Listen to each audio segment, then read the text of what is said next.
The Shift interview, John Billingsley on his new sci-fi movie and experience with Star Trek. Screen Rant interviews John Billingsley about his new sci-fi film The Shift and whether he thinks Dr. Phlox from Enterprise could return to Star Trek. John Billingsley is best known to Star Trek Enterprise fans as Dr. Phlox, and he stars in the new sci-fi movie The Shift. A multiversal adaptation of the Book of Job, The Shift stars Christopher Polaha and Neil McDonough, who plays a devil-like figure called the Benefactor. In The Shift, John Billingsley plays Rousseau, who owns a theater in the totalitarian alternate universe that Kevin Polaha is banished to by the Benefactor. Rousseau's theater contains a portal that lets Kevin see into other universes, and he uses it to find Molly, his wife from his world, whom Kevin strives to reunite with.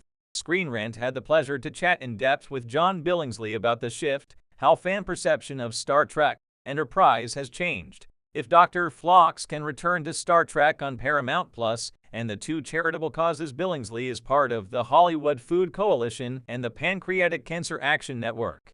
John Billingsley talks The Shift and Star Trek. Screen Rant. We're gonna talk a little bit about Star Trek, but we're really here to talk about your new movie, The Shift. I really enjoyed it. At first, I wasn't sure about an adaptation about the Book of Job, but I thought was really well done. Absolutely. So what drew you into singing onto The Shift? I liked your whole movie theater set and reminded me a little bit of A Clockwork Orange, but not torture to watch that screen and see other universes. Oh man. Well, that is very, very cool, except for the bronchitis.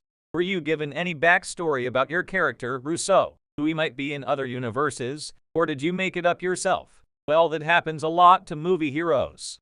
Bruce Willis got attacked by terrorists multiple times on Christmas. I really did enjoy the show. I was one of those people who was on board since the beginning. I mean, I felt like the show could have been grittier.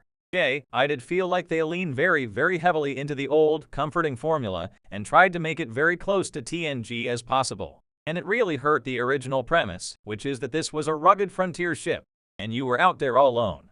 And you really shouldn't have made it back.